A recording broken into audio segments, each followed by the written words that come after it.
The USS Edsall, DD-219, was a Clemson-class destroyer commissioned into the United States Navy on November 26, 1920. Named in honor of Seaman Norman Eckley Edsall, who was killed in action during the Spanish-American War, the Edsall was part of a significant class of destroyers designed to serve as battle fleet escorts. Although these ships were authorized during World War I, none were completed in time to participate in that conflict. The Edsall's early service years were marked by a variety of missions, including famine relief in Eastern Europe, refugee evacuations, and serving as a communication hub in the Near East. She also played a role in protecting American interests during periods of civil unrest in China and the early stages of the Sino-Japanese War. With the onset of World War II, the Edsall was stationed in the Pacific as part of the U.S. Asiatic Fleet.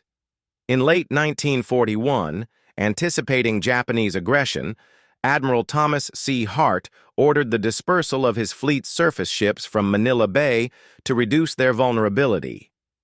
The Edsall, along with other destroyers, was dispatched to Balikpapan, Borneo, and subsequently engaged in escort and patrol duties in the region.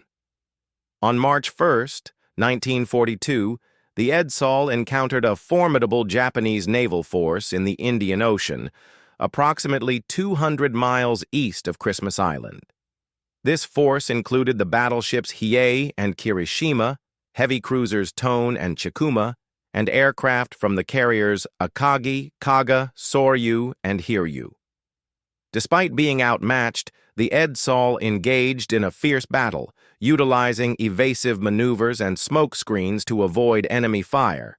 She managed to evade over 1,300 shells fired by the Japanese ships, leading some Japanese personnel to refer to her as the Dancing Mouse due to her agility. However, the overwhelming firepower and aerial attacks eventually overwhelmed the Edsall, and she was sunk after sustaining significant damage. For decades, the exact location of the Edsall's wreck remained unknown. In mid-2023, the Royal Australian Navy discovered the wreck approximately 200 miles east of Christmas Island at a depth of 18,000 feet during an unrelated mission.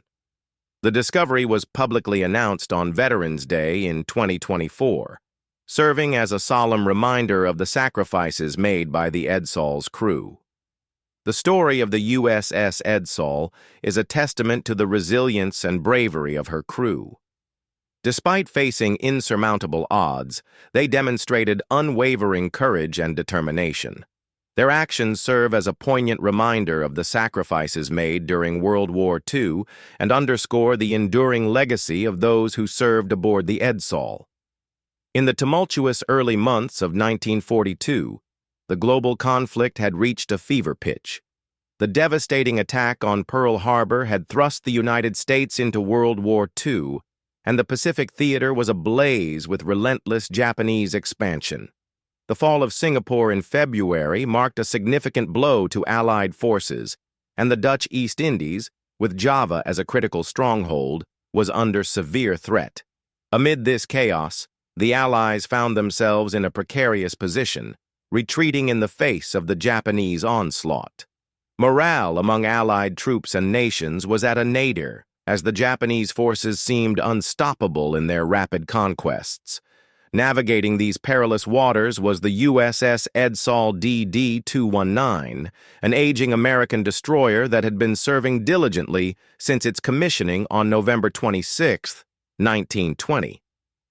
Named in honor of Seaman Norman Eckley Edsall, who had heroically perished during the Spanish-American War, the Edsall was a product of the Clemson-class destroyer design.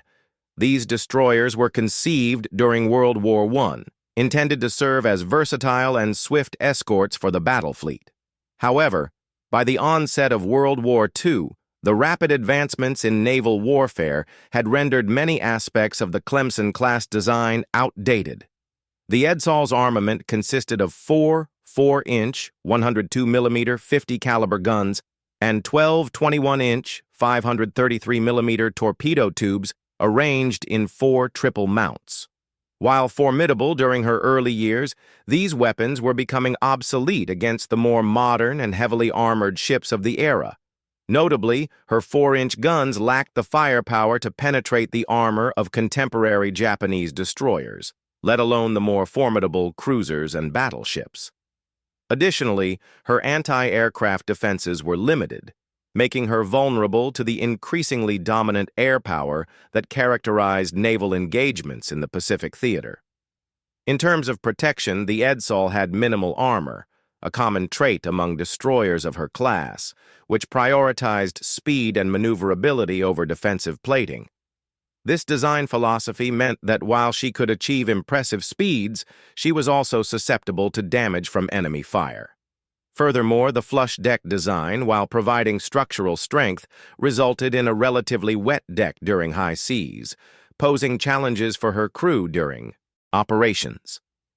Despite these limitations, the Edsall's crew was a testament to resilience and determination.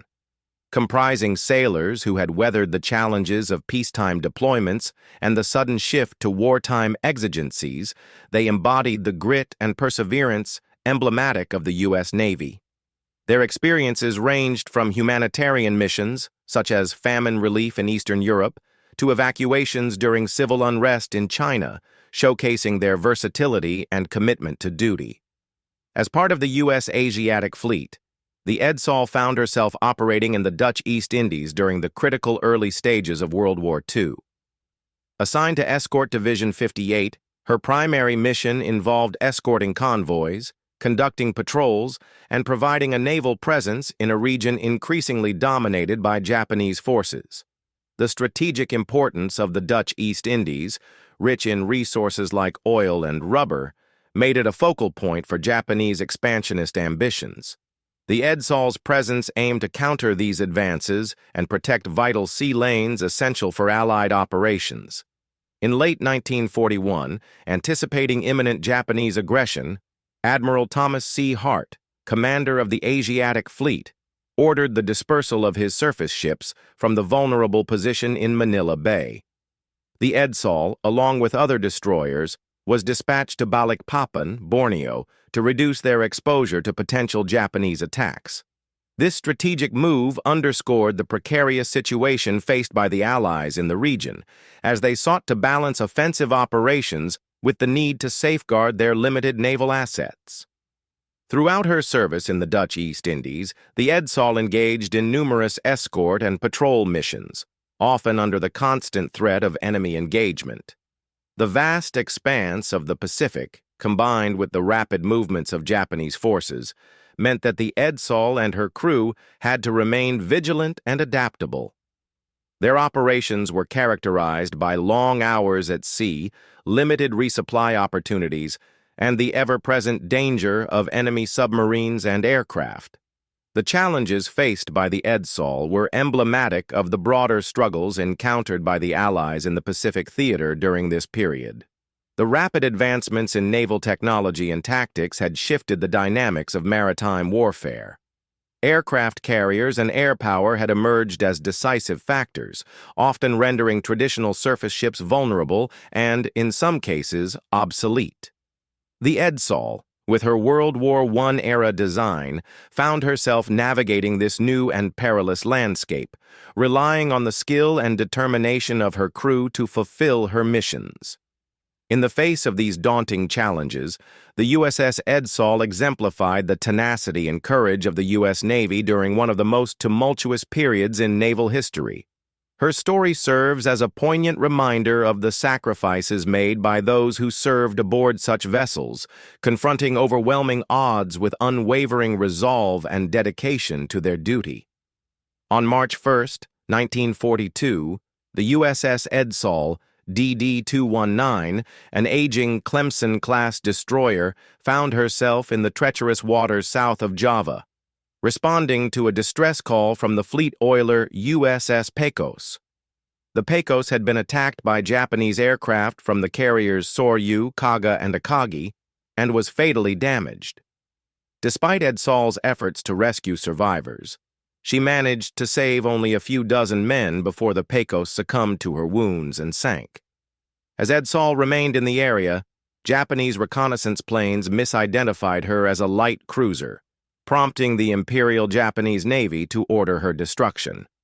Soon, two Japanese battleships, Kirishima and Hiei, along with heavy cruisers Chikuma and Tone, closed in on Edsall's position. Overhead, aircraft from the Japanese carriers patrolled the skies, adding to the formidable force converging on the lone destroyer. At approximately 15:48 hours, the Japanese heavy cruiser Chikuma opened fire with her 8-inch guns from a distance of about 21,000 yards. The battleships Kirishima and Hiei soon joined the assault, unleashing their 14-inch guns at maximum range. Despite the overwhelming firepower arrayed against her, Edsall skillfully evaded the barrage, employing evasive maneuvers, varying her speed, and deploying smoke screens to disrupt enemy targeting. She also returned fire with her 4-inch guns and launched torpedoes in a valiant attempt to defend herself. The Japanese warships expended a staggering 1,335 shells in their attempts to sink Edsall, but their efforts were largely unsuccessful due to her adept maneuvering. Recognizing the difficulty in hitting the nimble destroyer, Vice Admiral Chuichi Nagumo ordered airstrikes to subdue her. A total of 26 Aichi D-3A VAL dive bombers were launched from the carriers Kaga, Soryu, and Akagi. These aircraft managed to score direct hits and near misses, inflicting severe damage that ultimately immobilized Edsall. With Edsall incapacitated, the Japanese surface, vessels resumed their bombardment. Finally, at approximately 17:31 hours, Edsall succumbed to the relentless assault, rolling onto her side and sinking amid clouds of steam and smoke, approximately 200 miles east of Christmas Island. In the aftermath, Japanese ships briefly stopped to rescue a handful of survivors from the water, but were forced to depart due to a submarine alert, leaving many others to perish. The exact fate of Edsall's crew remained a mystery for decades. In 1946, mass graves were discovered in the East Indies containing the remains of several Edsall crew members, along with other Allied personnel. The wreck of the USS Edsall remained undiscovered until mid-2023, when it was located by the Royal Australian Navy's auxiliary vessel MV Stoker during an unrelated mission. The discovery was publicly announced on November 11, 2024, coinciding with Veterans Day in the United States and Remembrance Day in the United Kingdom and Australia. The valiant stand of the USS Edsall against overwhelming odds exemplifies the courage and determination of her crew, whose sacrifice has been honored and remembered through this significant discovery. On March 1, 1942, the USS Edsall DD-219, a Clemson-class destroyer, found herself confronting an overwhelming Japanese naval force in the waters south of Java. Despite the daunting odds, Edsall did not retreat. Under the command of Lieutenant Joshua J. Nix, the destroyer engaged in aggressive and skillful maneuvers to evade and counter the enemy's attacks. Lieutenant Nix, at 33 years old, demonstrated exceptional leadership and tactical acumen. He orchestrated a series of evasive actions, including rapid speed changes, sharp turns, and the deployment of smoke screens to obscure Edsall's position. These tactics effectively disrupted the targeting efforts of the Japanese fleet, which included battleships Hiei and Kirishima, heavy cruisers Chikuma and Tone, and accompanying destroyers. The Japanese warships unleashed a barrage of over 1,300 shells at Edsall, yet the destroyer's nimbleness resulted in minimal hits. Frustrated by their inability to land decisive blows, Japanese observers likened Edsall to a dancing mouse, a term reflecting her unpredictable and elusive movements. Throughout the engagement, Edsall actively returned fire with her 4-inch guns and launched torpedoes in a valiant attempt to defend herself. At one point, she targeted the heavy cruiser Chikuma, compelling it to execute evasive maneuvers to avoid the torpedoes. This bold counterattack momentarily disrupted the Japanese formation and showcased the crew's determination and courage. After approximately 90 minutes of intense maneuvering and combat, the Japanese fleet, unable to subdue Edsall with surface fire, called in air support. A total of 26 Aichi D-3A Val dive bombers were launched from the carriers Kaga, Soryu, and Akagi. These aircraft managed to score direct hits and near misses, inflicting severe damage that ultimately immobilized Edsall. As Edsall began to sink, Lieutenant Nix reportedly turned the bow of the ship toward the Japanese fleet in a final act of defiance.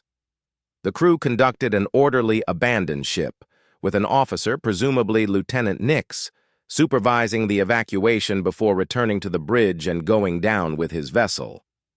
The valiant stand of the USS Edsall against overwhelming odds exemplifies the courage and determination of her crew, whose sacrifice has been honored and remembered through this significant discovery. The skies above turned from steel gray to streaked crimson as the first wave of dive bombers from the carrier Kaga roared down like demons from the heavens.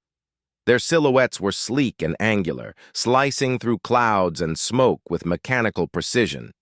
Edsall's gunners, already exhausted, swung their 4-inch mounts upward, squeezing off round after round as tracers lanced into the sky. The ship rocked with the concussion of its own fire. The first wave missed. Explosions sent columns of water towering into the air on either side of the destroyer. The crew cheered, briefly. The second wave, more precise, came in lower. One bomb struck near the aft stack, tearing open the deck and sending hot shrapnel ricocheting into the superstructure. Flames erupted instantly. Black smoke spiraled into the tropical sky. 6 aircraft plunged from the clouds in perfect formation. Bombs tumbled from their bellies like leaden fruit. One struck directly amidships, setting off stored ammunition. The resulting explosion lifted the destroyer, but Edsall did not yield. Inside the bridge, Lieutenant Joshua Nix, barely old enough to be called a veteran, wiped soot from his eyes and called for course correction. The helm responded sluggishly. Damage was mounting. Still, he ordered the ship toward the source of the fire, turning into the chaos rather than away. The logic was brutal and simple. If they were to die, they would die fighting. Then came the third wave. 6 aircraft plunged from the clouds in perfect formation. Bombs tumbled from their bellies like leaden fruit. One struck directly amidships, setting off stored ammunition. The resulting explosion lifted the destroyer from the water, cracked her hull, and silenced her forward guns. The mast crumpled like paper. The flames, now uncontained, danced from bow to stern. Down in the engine room, the last engineers, sweating, injured, and choking on smoke, fought to maintain what power they could. But the damage was too severe. The ship's heart began to falter. With propulsion nearly gone and electrical systems flickering out, Edsall was dying. Still, the crew refused to abandon her.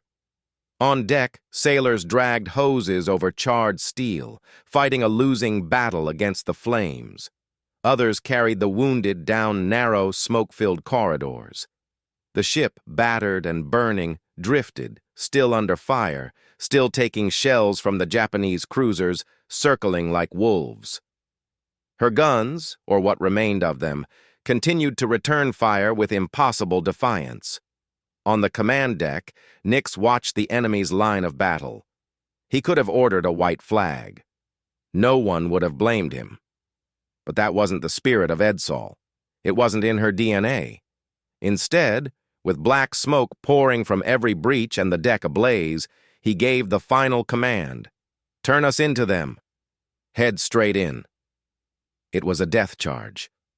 The Edsall's bow angled toward the Japanese fleet as if she were a battleship rather than a spent and burning destroyer. Her last torpedoes had already been used. Her guns were nearly silent. The bridge was half demolished, but she sailed forward, cutting through the waves one last time. The Japanese gunners, stunned by the sheer audacity, opened fire again, this time with unrestrained fury. Heavy shells from the Chikuma and Tone slammed into her hull. One hit detonated below the waterline, another tore through the galley. The final shot, a direct hit amidships, broke the back of the ship, and with that, the USS Edsall began to die. Her deck heaved, her spine buckled, flames surged forward, chasing crewmen over the side. The order to abandon ship had come too late, but it was given nonetheless. Men leapt into oil-slicked water, some already burned, others with shattered limbs. The sea, warm and silent, waited to take them. Within minutes, the Edsall slipped beneath the waves, stern first, disappearing into the depths with her colors still flying. The smoke hung like a funeral shroud across the ocean. The silence afterward was as loud as the shelling had been. But the horror was not over. Japanese destroyers moved in to pick through the wreckage and collect prisoners. In total, around 30 American sailors, burned, bleeding, and broken, were pulled from the sea. Among them were radio operators, gunners, and engine room technicians, young men, scared, defiant, and disoriented. They were taken to the port of Makassar, a Japanese-held outpost in the Dutch East Indies. For a time, they vanished into the void of war. It was only years later, after the war ended, after Japan's surrender, after investigators scoured captured archives, that fragments of the truth began to emerge. Documents in kanji, stained and brittle, revealed the likely fate of Edsall's survivors. They had been beaten, starved, interrogated for days. Japanese officers had wanted to know who had given the destroyer orders to attack, how such a small ship had evaded an entire fleet for hours. No answer satisfied. Resentment brewed. And then the records spoke of executions. It is believed that many of the captured Edsall crew were lined up in the prison courtyard. One by one, they were blindfolded and beheaded with katanas. Their bodies were dumped into mass graves. No trials, no formalities, just silence and sand. Only a few names were recovered. The rest were shadows, known only through fragments of dog tags, witness testimonies, and wartime diaries. The truth of their final moments may never be fully known. But their legacy endured.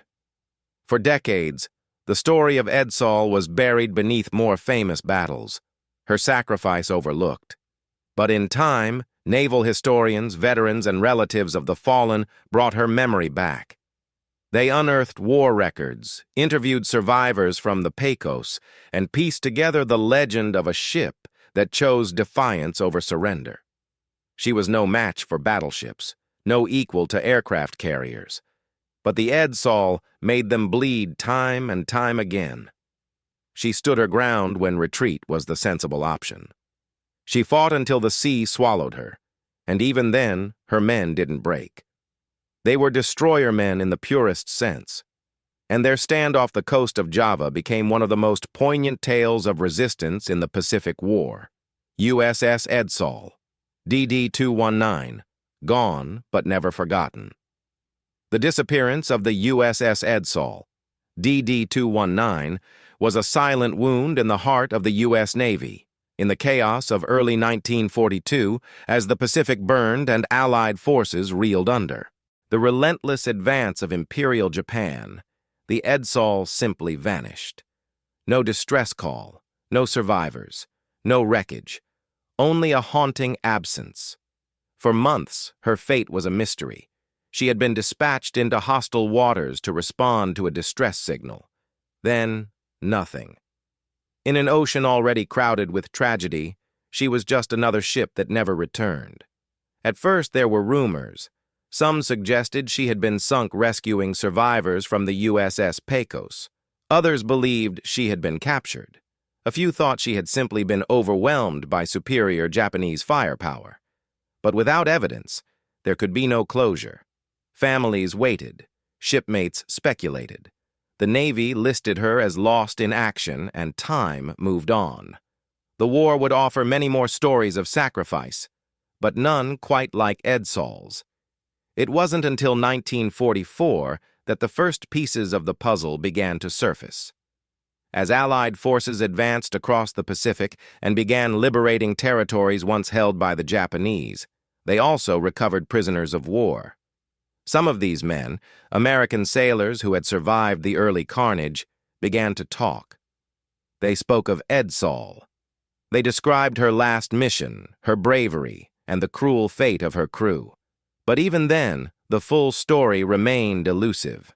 Documents captured from Japanese command centers offered fragments, references to an enemy cruiser being sunk by a task force near Java.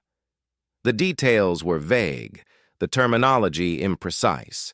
The Japanese hadn't realized they were facing a lone World War I-era destroyer. To them, Edsall had been a larger threat, perhaps a cruiser, or even a small carrier. Her maneuverability, the smoke screens, the return fire, it had confused them, and in their post-action reports, they documented the destruction of a phantom enemy, not the brave old ship she truly was. Then came the newsreels. In a strange twist of history, the Japanese themselves had filmed the final moments of the USS Edsall. These reels, intended for propaganda, had been taken from observation aircraft and gunnery crews. They showed a burning ship, listing heavily, riddled with shell holes, still returning fire as bombs fell around her. Flames licked at her hull. Her guns, though half destroyed, still fired. Her mast hung like a broken limb. The ship seemed to refuse death itself, but the Japanese labeled the footage incorrectly. They claimed it was another vessel. The reels circulated in propaganda theaters, often dismissed by Allied analysts as generic enemy content. It wasn't until after the war that U.S. naval intelligence officers began to cross-reference the footage with survivor accounts and Japanese battle logs. Slowly, painstakingly, the truth came into focus. The ship in the reel was Edsall. The footage showed her final stand. For historians, it was a haunting revelation. Here was visual proof of one of the most extraordinary last stands in naval history, captured unwittingly by the very enemy that had sought to erase her. A ship that refused to die quietly. A floating skeleton of steel and bravery, caught on film as it stood alone against an armada. But while the truth of her final battle had come to light, the ship itself remained hidden. To this day, the wreck of the USS Edsall lies somewhere in the Java Sea. She has never been found. There is no shrine, no wreckage site, no rusted hull upon which divers can lay flowers. Only the memory remains, passed down through generations of sailors and historians. The Navy would later recognize her heroism.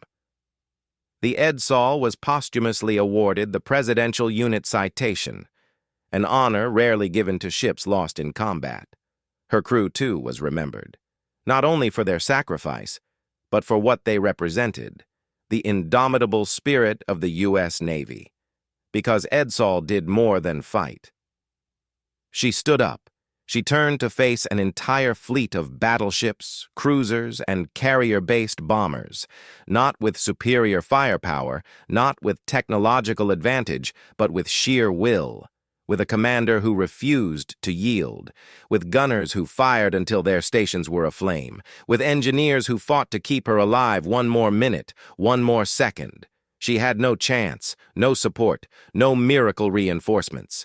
She had outdated guns, slow engines, and a crew that knew the odds were hopeless.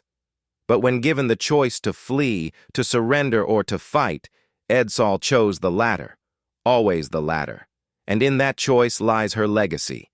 It's easy to celebrate victories, medals, parades, glorious triumphs. But the deeper truths of war often lie in stories like Edsall's, where courage stands alone, where valor is not in winning, but in refusing to break, where a battered destroyer, forgotten by many, reminds the world what true honor looks like.